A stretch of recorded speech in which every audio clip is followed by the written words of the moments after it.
कभी आप में किसी को बोला कि कभी नहीं बोलूंगा मैं।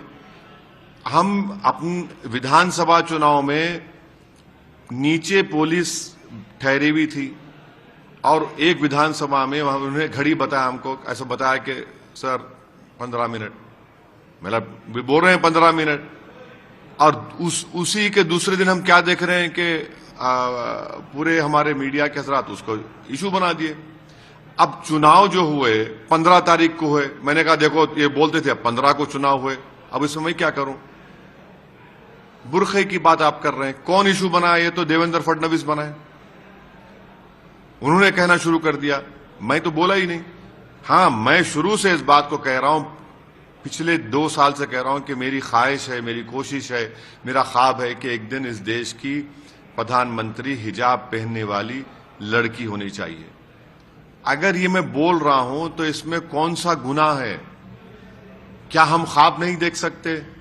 क्या हम उस ख्वाब को पूरा करने की कोशिश नहीं कर सकते? क्या भारत का संविधान हमको इस बात से रोकता है? नहीं रोकता है। यही तो हम ये कह रहे हैं कि ख्वाब देखो, उन ख्वाबों को पूरा करने के लिए मुत्तहिद रहो, काम करो। तो इसमें अगर कोई तकलीफ, किसी के पेट में दर्द हो रही है, तो भाई आप तो पाकिस्तान की ज़बान में बात कर रहे हैं। पाकिस्तान के संविधान में मजहब के बुनियाद के ऊपर कोई उनका प्रधानमंत्री या उनका राष्ट्रपति बन सकता है। हमारा संविधान जिसको बाबा साहब अम्बेडकर ने, कोई बन सकता है अगर उसकी उम्र हो और वो मेंटल ना हो, अनसाउंड माइंड का ना हो, तो बिल्कुल है। क्या है इसमें बुरी बात क्या है? आपको नहीं लगता कि आपके इस बयान के बाद कुछ हिंदुस्तान में इस्लाम के पैरोकार और ठेकेदार, या फिर कहें जिनकी आप भी कहीं ना कहीं इज्जत करते हैं, वो लोग बुरा माने होंगे? क्यों? क्या बुरा मानने क्या है? बुरा मानने क्या है भाई? अगर कोई हिजाब पहनने वाली लड़की बनेगी प्रधानमंत्री तो उसमें बुरी बात क्या है? इसमें बुरी बात क्या है? संविधान तो इजाजत देता है ना, बिल्कुल भी इजाजत दे सकता है। और अगर ऐसा अल्लाह करे कि मेरी जिंदगी में वो दिन देखो, नहीं, मेरी जिंदगी के बाद होगा, कभी ना कोई तो होगा इंशाअल्लाह। कभी आप में किसी को बोला कि कभी नहीं बोलूंगा मैं।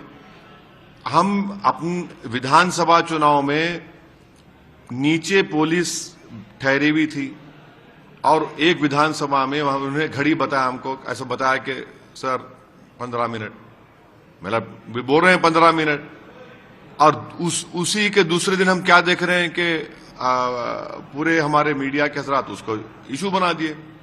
अब चुनाव जो हुए 15 तारीख को हुए, मैंने कहा देखो ये बोलते थे 15 को चुनाव हुए, अब इसमें मैं क्या करूं।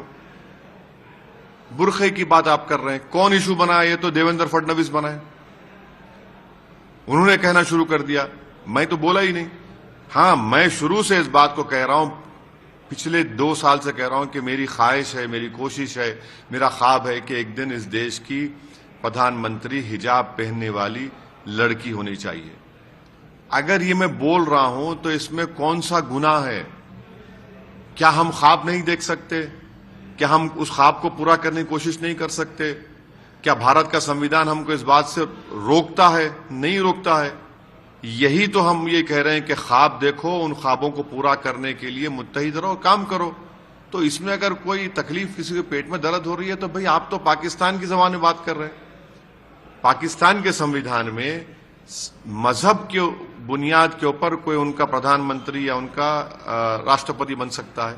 हमारा संविधान जिसको बाबा साहब अम्बेडकर ने, कोई बन सकता है अगर उसकी उम्र हो और वो मेंटल ना हो, अनसाउंड माइंड का ना हो, तो बिल्कुल है। क्या है इसमें बुरी बात क्या है?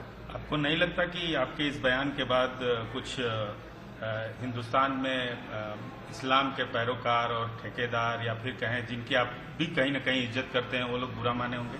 क्यों? क्या बुरा मानने क्या है? बुरा मानने क्या है भाई? अगर कोई हिजाब पहनने वाली लड़की बनेगी प्रधानमंत्री तो उसमें बुरी बात क्या है?